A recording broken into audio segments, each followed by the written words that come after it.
अस्सलाम वालेकुम। हमने बायोमैकेनिक्स का 11th चैप्टर स्टार्ट किया हुआ है। लास्ट वीडियो में मैं आपको बता चुकी हूँ कि एंगल्स को हम कैसे मेजर कर सकते हैं, किससे कर सकते हैं, वो सब कुछ एक्सप्लेन कर चुकी हूँ मैं आपको। इस वीडियो में हम डिस्कस करेंगे एंगुलर काइनेमेटिक रिलेशनशिप्स।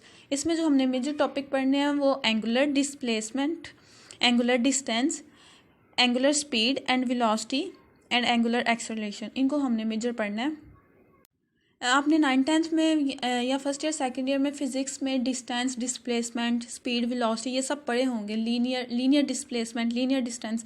लेकिन अब हम बॉडी की बात करें, बॉडी मूवमेंट की बात करें, तो जब भी बॉडी की मूवमेंट की बात हम करेंगे तो इसके साथ हम angular distance and angular displacement, angular हम साथ ज़रूर लगाएंगे, एंगुलर का साथ हम एडिशन करेंगे। So let's start angular distance. What is angular distance? जब एक बॉडी मूव करती है तो जो बॉडी मूव करते हुए जितने भी उसके एंगल चेंज होते हैं उनका सम जो है उसको हम एंगुलर डिस्टेंस कहते हैं। फॉर एग्जांपल अगर यहाँ से बॉडी ने मूव किया है, यहाँ से मूव किया यहाँ तक, यहाँ से देन फिर उसने मूव किया यहाँ पे, ये इसका इनिशियल था, ये फाइनल था। यहाँ से मूवमेंट स्टार्ट हुई एंड ये उसका लास्ट एंड पार्ट था, ठीक है। यहाँ पे मूवमेंट स्टॉप, ये लास्ट पार्ट पे जाके स्टॉप हुई, यहाँ से फिर उसने मूव किया दोबारा वापस, ठीक है। तो जो मूवमेंट पूरा कंप्लीट राउंड करके वापस अपनी पोजीशन पर आ जाए उसको हम बोलते हैं एंगुलर डिस्टेंस। फॉर एग्जांपल आपने बॉडी को मूव किया 90 डिग्री से मूव किया,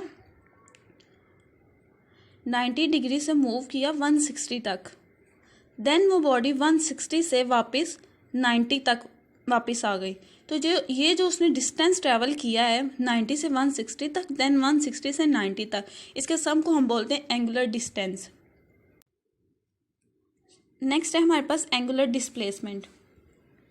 एंगुलर डिस्टेंस तो ये था कि जो स्टार्टिंग पोजीशन से फाइनल तक गए, फिर देन फाइनल से स्टार्टिंग तक जो उसने कंप्लीट एक राउंड किया उसको हम एंगुलर डिस्टेंस कहते हैं।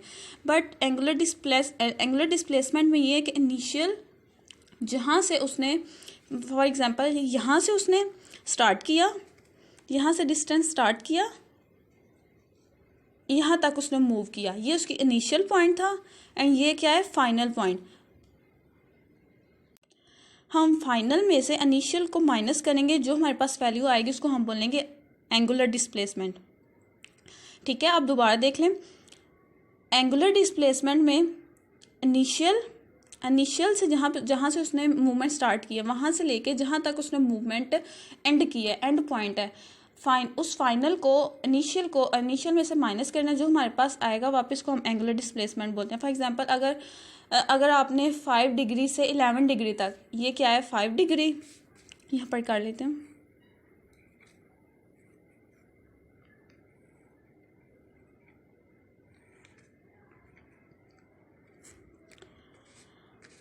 यहाँ से मूवमेंट स्टार्ट हुई है, ये इनिशियल पॉइंट है एंड उसने यहाँ पे एंड किया है, मूवमेंट यहाँ पे एंड हुई है, ये इसका फाइनल पॉइंट है।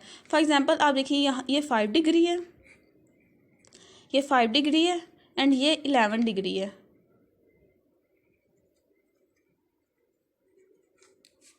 ठीक है। इनिशियल पॉइंट हमारा क्या 5 डिग्री एंड जो फाइनल पॉइंट जहाँ तक उसने मूवमेंट की है, यहाँ पे वापस नहीं आना, एंगुलर डिस्प्लेसमेंट में वापस नहीं आना, ये इनिशियल फाइनल माइनस इनिशियल है।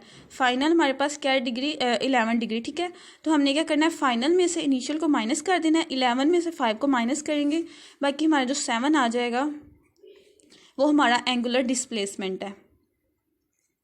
सो नेक्स्ट यूनिट्स क्या हैं angular distance and angular displacement के। आपने फिजिक्स में पढ़ा होगा कि डिस्टेंस डिस्प्लेसमेंट मीटर्स में, टाइम के सेकंड्स में, ये सब यूनिट्स थे। बट मैंने आपको पहले बताया जब हम बॉडी की बात करते हैं तब साथ एंगुलर लगता है, उनके जो यूनिट्स हैं वो भी चेंज हो जाते हैं। जब बॉडी की बात हम करते हैं, बॉडी मूवमेंट की, मोशन की बात हम करते हैं, तब यूनिट्स भी चेंज हो जाते हैं। अब इनके क्या यूनिट्स होंगे, डिग्री, रेडियन, रेवोल्यूशन, ये 3 यूनिट होंगे। नाउ अब डिग्री क्या है एंड इसके यूनिट्स हम कब लेंगे, जब आप कंप्लीट रोटेशन करेंगे, फॉर एग्जांपल अगर आप शोल्डर की कंप्लीट रोटेशन करते हैं तो वो हमारी कहलाएगी 360 डिग्री। जब आप कंप्लीट रोटेशन करते हो, एक बॉडी को पूरा मूव करवाते हो, तो उसको हम बोलेंगे 360 डिग्री। बट जब आप बिल्कुल स्ट्रेट मूव करते हो, फॉर एग्जांपल एक्सटेंशन कर लें आप शोल्डर की या एल्बो की एक्सटेंशन कर लें, तो आप 180 डिग्री आपका बनेगा, ठीक है। लेकिन अगर आप परपेंडिकुलर मूव करवाते हो, फॉर एग्जांपल अगर आप फ्लेक्शन करवाते हो, एल्बो की फ्लेक्शन करवाते हो, तो फिर 90 डिग्री यूनिट जो सा वो यूज़ होगा। ऐसे ही रेडियन जो 360 डिग्री है, जो मैंने आपको अभी बताया कि कंप्लीट हम जो एक राउंड करते हैं, जो एक पूरा राउंड है, उसको हम बोलते हैं 2 रेडियन, उसको हम बोलते हैं 2 रेडियन। ये आपने याद रखना है। 360 जब कंप्लीट राउंड हमने करना है तो उसमें 2 रेडियन यूनिट यूज़ होगा। एंड अगर 180 डिग्री आप मूव करवा रहे हो, बिल्कुल जैसे मैंने आपको एक्सटेंशन की एग्जांपल दी है, तो उसमें 1 रेडियन 180 डिग्री उसका हाफ हो जाएगा 1 रेडियन, एंड 90 डिग्री का उससे भी हाफ 1/2 रेडियन, ठीक है। एंड लास्ट जो यूनिट है इसका वो रेवोल्यूशन है। रेवोल्यूशन उससे कम में 2 रेडियन था, 360 डिग्री में 2 रेडियन था, जबकि रेवोल्यूशन जो है ना इसमें 1 रेडियन है। आपने इसमें आप इसको इस तरह याद कर लें, डिग्री रेडियन रेवोल्यूशन 3 2 एंड 1। 360 के लिए यूज़ होगा डिग्री, जहाँ पे 360 डिग्री होगा वहाँ पे 2 रेडियन होगा एंड 1 रेवोल्यूशन होगा। इससे आप इजीली याद रख लें इस यूनिट को। जहाँ पे आप कंप्लीट राउंड करवाएंगे 360 डिग्री, ठीक है, वो इक्वल होता है 2 रेडियन के एंड 1 रेवोल्यूशन के। एंड 180 डिग्री इक्वल होता है 1 रेडियन के एंड 1/2 रेवोल्यूशन के। एंड 90 डिग्री इक्वल होता है 1/2 रेडियन के एंड 1/4 रेवोल्यूशन के। नेक्स्ट है हमारे पास एंगुलर स्पीड। हमने एंगुलर डिस्टेंस पढ़ लिया, एंगुलर डिस्प्लेसमेंट पढ़ लिया, उनके यूनिट्स पढ़ लिए। अब हम पढ़ेंगे एंगुलर स्पीड।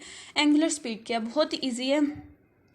एंगुलर स्पीड में आपने 2 चीज़ें इसकी मेनली याद रखनी है। एक तो ये कि ये स्केलर क्वांटिटी है,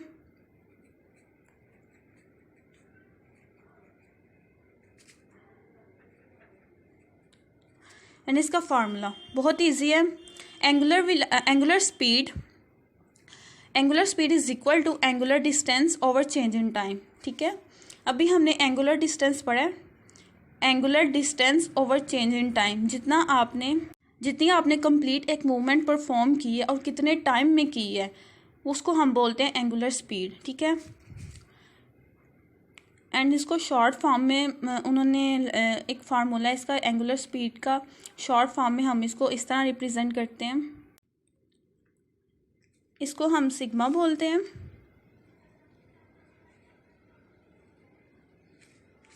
एंड ये रिप्रेजेंट करता है एंगुलर स्पीड को, एंड इसको हम बोलते हैं पाई, और इसको ये रिप्रेजेंट करता है एंगुलर डिस्टेंस को, कि जितना उसने डिस्टेंस कवर किया है। एंड टी रिप्रेजेंट करता है चेंज इन टाइम को। नेक्स्ट है हमारे पास एंगुलर वेलोसिटी। ये बिल्कुल ऑपोजिट है एक दूसरे के, angular speed and angular velocity बिल्कुल ऑपोजिट है। यहाँ एंगुलर स्पीड में हमारा फार्मूला था angular distance over change in time. अब एंगुलर वेलोसिटी में हमारा फार्मूला होगा angular displacement over change in time, ठीक है। एंगुलर डिस्प्लेसमेंट क्या है कि इनिशियल में से फाइनल में से इनिशियल की वैल्यू को माइनस करना है, जो हमारे पास वैल्यू आएगी वो एंगुलर डिस्प्लेसमेंट है, ठीक है। सो इसका भी इन्होंने शॉर्ट फॉर्म में इसका फार्मूला है, इसको हम ओमेगा बोलते हैं, और ये रिप्रेजेंट करता है एंगुलर वेलोसिटी को, एंड इसको थीटा बोलते हैं, और ये रिप्रेजेंट करता है एंगुलर डिस्प्लेसमेंट के, ठीक है, और टी चेंज इन टाइम के लिए, ठीक है। सो देखें इसका एक और भी फार्मूला है एंगुलर डिस्प्लेसमेंट या पोजीशन भी बोल सकते हो। फाइनल जो नीचे मैंने 2 लिखा हुआ है ये फाइनल है। फाइनल में से आपने इनिशियल की वैल्यू को माइनस करना है, ठीक है। एंगुलर डिस्प्लेसमेंट यही है ना कि आपने फाइनल में से इनिशियल की वैल्यू को माइनस करना है। तो आप इस तरह भी इसको लिख सकते हो और इस तरह भी इसको लिख सकते हो, दोनों ठीक है। नाउ अब इनके यूनिट्स क्या हैं, angular speed and angular velocity के, like angular distance and displacement के हमने यहाँ पे यूनिट्स पढ़े हैं, इसी तरह angular speed and angular velocity के भी यूनिट्स हैं। इनके यूनिट्स जो हैं वो हैं डिग्री पर सेकंड, रेडियन पर सेकंड, रेवोल्यूशंस पर सेकंड। जैसे कि आपने इनके फार्मूलाज को पढ़ा है, एंगुलर डिस्टेंस है and angular displacement. Angular distance and angular displacement के दोनों के सेम यूनिट्स हैं, डिग्री, रेडियन एंड रेवोल्यूशंस। और जो टाइम का यूनिट है उसको हम सेकंड बोल सकते हैं। टाइम का यूनिट है सेकंड, बोलते नहीं है बल्कि है, टाइम का यूनिट सेकंड है। तो सो हम इसका इनके दोनों के यूनिट्स डिग्री पर सेकंड भी हो सकता है, रेडियन पर सेकंड भी हो सकता है एंड रेवोल्यूशन पर सेकंड भी हो सकता है। ठीक है, एंड नेक्स्ट है angular acceleration. Angular acceleration is equal to change in angular velocity over change in time. इस फार्मूले को हम इस शॉर्ट फॉर्म में भी लिख सकते हैं। ये रिप्रेजेंट करता है एंगुलर एक्सेलरेशन को, and this is angular velocity and this is change in time. ठीक है, चेंज इन वेलोसिटी की जगह हम ये भी एंगुलर डिस्प्लेसमेंट भी लिख सकते हैं, एंड देन एंगुलर जो final position minus initial position वो भी हम लिख सकते हैं। ठीक है, क्योंकि इसका फार्मूला वही है ना जो आप पीछे रिलेट करके देखें, फार्मूलाज इनके बहुत ईजी हैं। देन आपने इसके फार्मूलाज याद करने हैं, देन इसका केस याद करना है। इसमें 3 केस, एंगुलर एक्सेलरेशन में 3 केस प्रेजेंट होते हैं। यहाँ पर एक बात आपने याद रखनी है कि जब भी एंगुलर की बात होनी है ना तो जो 2 बातें हैं वो आपने याद रखनी है, एक clockwise rotation and anti clockwise rotation. जो क्लॉकवाइज है वो ऑलवेज नेगेटिव होती है। ये लॉज हैं, ये आपने सेम के सेम याद रखने हैं। जो क्लॉकवाइज रोटेशन होती है वो नेगेटिव होती है एंड जो एंटी क्लॉकवाइज होती है वो पॉजिटिव होती है।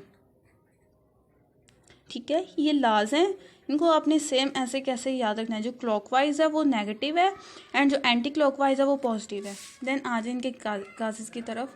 3 केसेस हैं जो आपने याद करने हैं एंगुलर एक्सेलरेशन में। फर्स्ट है एंगुलर एक्सेलरेशन इज़ 0। ठीक है, अगर एंगुलर एक्सेलरेशन 0 है तो उसकी जो एंगुलर वेलोसिटी है वो कांस्टेंट होगी।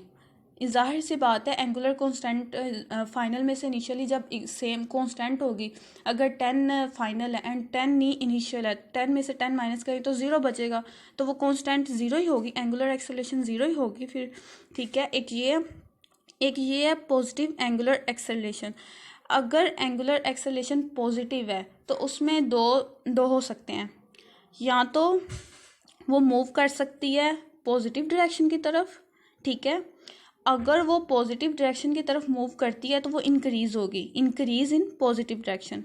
लेकिन अगर वो नेगेटिव डायरेक्शन में मूव करती है तो वो डिक्रीज होगी। ये आपने लाजिम को आपने एज इट याद रखना, इनको भूलना नहीं है कि अगर एंगुलर एक्सेलरेशन पॉजिटिव है तो वो इंक्रीज़ होगी पॉजिटिव डायरेक्शन में और डिक्रीज़ होगी नेगेटिव डायरेक्शन में। ठीक है, अगर जो थर्ड केस है वो ये है कि अगर एंगुलर एक्सेलरेशन नेगेटिव है तो उससे उल्टा हो जाएगा, वो डिक्रीज़ कर जाएगी पॉजिटिव डायरेक्शन में और इंक्रीज़ कर जाएगी नेगेटिव डायरेक्शन में। आपने इनको अच्छे से, जो 3 काजेज़ हैं इनको अच्छे से याद रखना है कि अगर 0 एंगुलर एक्सेलरेशन तो एंगुलर वेलोसिटी भी कांस्टेंट होगी, और अगर पॉजिटिव है तो वो इंक्रीज़ करेगी पॉजिटिव डायरेक्शन में, और अगर नेगेटिव है तो वो डिक्रीज़ करेगी पॉजिटिव डायरेक्शन में।